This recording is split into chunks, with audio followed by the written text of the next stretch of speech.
sonhos mais felicidade. No céu desse olhar cor de anil, no verde esperança sem fogo, bandeira que o povo assumiu.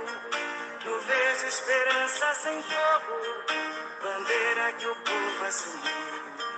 Amarelos são os campos floridos, as faces agora rosadas. Se o branco da paz se radia, vitória das mãos calejadas. Se o branco... Caríssimos e caríssimas, eu sou Daniel Nonato e obrigado a você pela sua presença, pela sua paciência em nosso encontro matutino.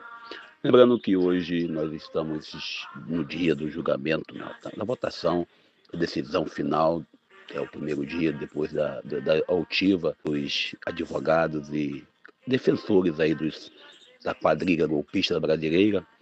E hoje nós temos aí, né, essa fala aí dos juízes, né, dos ministros que vão justificar os seus votos e vão inocentar ou, vamos dizer assim, enquadrar os cidadãos nas suas regras. Bem, mais uma vez nós estamos aqui para falar sobre patriotismo. Ontem o pessoal reclamou porque eu não falei muita coisa sobre o 7 de setembro, até porque foi um corre-corre danado. Ontem eu tive audiência no Rio de Janeiro, referente a trabalho, né? Não meu, mas de amigos que sofreram injustiças, e nós nos colocamos à disposição e espero em Deus que seja feita a justiça, não a vingança.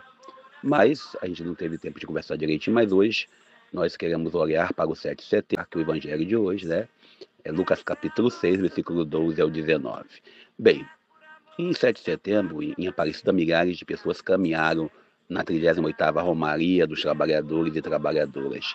Também aconteceu lá o 31º Grito dos Excluídos.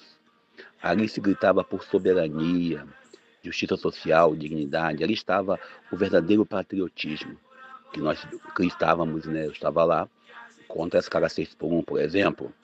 E a gente, enquanto isso, né, no nosso país organizava com os desfiles militares, e um grupo vestido de verde e amarelo de camisa, mas esticava na Paulista, por exemplo, a grande bandeira estadunidense, americana, no norte, e nós estávamos olhando isso. Que tipo de patriotismo é esse? Nós que somos marcados por dizer que usamos o vermelho, nós que às vezes somos taxados de antipatriotas, que somos devotos de pátrias ditatoriais, estão todos eles aí vestindo bandeiras norte-americanas, estadunidenses, dizendo patriotas. E interessante que todos que estavam com essa bandeira gritavam contra o comunismo, o inimigo inventado desse sistema que eles inventaram, e hasteavam essa bandeira estrangeira como se fosse a coisa mais importante que a nossa bandeira verde e amarela. Que contradição, dizem eles lá, né? A minha bandeira jamais será vermelha. Mas como diz Aero de la Penha, mas se for vermelha, azul e branca com algumas estrelinhas, tudo bem. Isso é fruto de décadas de manipulação da cartilha de educação moral e cívica, que tantos defendem aí, dizendo que era algo necessário no país. Também, porque não, da USPB. Bom, são disciplinas usadas na ditadura militar para domesticar, adestrar o povo, para ensinar hinos de olhos fechados, sem nunca abrir os olhos para as injustiças e para os crimes que às vezes, e muitas das vezes, aqueles que estão na presidência, no Senado, na Câmara, no governo do Estado, na prefeitura, aqueles que estão nos cargos públicos cometem. E também, por que não, para fechar os olhos diante do crime dos militares no contexto da época. Mas o verdadeiro amor pátrio não está em decorar símbolos apenas, ou decorar apenas letras. Eu tenho na minha casa 2 bandeiras do Brasil, uma exposta no meu escritório e outra bem na porta do escritório também. Ou seja, eu tenho uma trincheira patriota, verdadeiramente.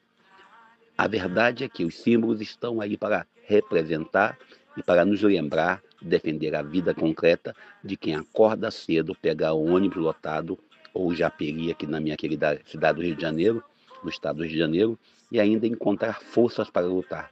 Como dizia São Oscar Romero, da América, a igreja não pode ser neutra diante da injustiça ou estar apenas com os opressores. Ou seja, a igreja ela tem que ser profética. O profetismo de Dom Romero nos ajuda a olhar para a romaria e o grito dos excluídos que aconteceu em Aparecida. A bandeira verdadeira pode sim ser vermelha, a bandeira verdadeira pode sim ser de outras cores. O que não pode é que nós transformemos isso em um fantasma, em um famoso fantasma do comunismo, mas apenas um fantasma que eles veem como um monstro, que eles não percebem bem que esse fantasma foi criado há décadas no Brasil para manter alguém no poder. E contextualizar com o evangelho de hoje, Lucas capítulo 6, versículos 12 a 19. Um texto bem forte o evangelho de hoje, profundamente atualizado. Jesus sobe a montanha, passa a noite inteira em oração. Escolhe 12 apóstolos, chama cada um pelo seu próprio nome e desce ao encontro da multidão. Ele desce em busca de quem? Em busca de pessoas que querem trabalhar com ele, para ele, no sentido pleno, não só de conseguir títulos para poder ostentar no poder. Esse coração do Evangelho de Jesus, a oração, a escolha, a comunhão e o serviço. Lembrando que o movimento de cursilho de cristandade, do qual eu sou parte, nós temos esse lema. Jesus não fez nada sem antes buscar a oração, a direção do Pai. A gente, quando olha para esse contexto, não é uma estratégia política. Jesus não usou estratégia política. Não é o cálculo humano, mas é a obediência à vontade do Pai. Como Moisés subiu a montanha, lá no Sinai, para poder rezar e decidir, Jesus sobe a um monte, mas não para receber tábuas de pedra. Ele mesmo é a palavra de Deus encarnada, viva, e chama as pessoas concretas, frases humanas, pelo nome, para formar a nova comunidade. O nome na Bíblia, no contexto da identidade cultural e também, por que não nas culturas ameríndias, é uma identidade e missão. Isaías diz: eu te chamei pelo nome, tu és meu. Isaías 43, versículo 1. E aí Jesus ainda fala, né? O bom pastor chama suas ovelhas pelo nome. João 10, versículo 3. E Jesus chama Pedro, chama Judas, chama cada um e confia até nos que o trairão. Isso revela que a igreja não é feita de perfeitos, de santinhos, mas de homens e mulheres concretos chamados a caminhar juntos, que podem escolher a fidelidade ou a traição. Bom, eu vou parando por aqui, lembrando a todos e a todas que Lucas ainda mostra que a multidão vem não só da Judéia, mas também de toda a região, de terras estrangeiras. Desde o início do Evangelho, o Evangelho é algo que é expandido para o mundo inteiro. Ele não pode ser o monopólio de um grupinho fechado, de uma nação, nem de uma bandeira política ideológica. Não é um projeto de poder, mas é um projeto de serviço, de libertação. É dom para todos os povos. Isso confronta os falsos cristãos que vemos hoje usados e usando a extrema-direita como símbolo de ódio e exclusão. E a gente, quando olha o evangelho de hoje, e voltando lá para o 7 de setembro, nós encontramos Jesus que desce da montanha e se encontra com a multidão ferida. O povo desce das romarias, lá em Aparecida, e também em outros lugares. O povo que participou do Cristo Excluídos está indo de encontro àqueles que estão ainda feridos, conscientes que nós temos essa vocação de levarmos esta boa nova a todos. Por isso, benditos que caminham, benditos que gritam, benditos que sonham com um Brasil onde a vida seja maior que a morte, a justiça maior que o lucro e a esperança maior que o medo. Que nós não sejamos covardes diante da injustiça que ainda impera, seja ela a justiça da criminalidade, da violência também, porque não a trabalhista. Eu, particularmente, com experiência na área, posso dizer, infelizmente, até igrejas cometem injustiça trabalhista e dizem em juízo que não era bem aquilo, mesmo com as provas escritas, comprovadas e testemunhas. Deus nos ajude a continuar gritando. Eu sou Daniel Nonato. Que a gente segue em fileira, é por amor essa pátria Brasil, que a gente segue em fileira.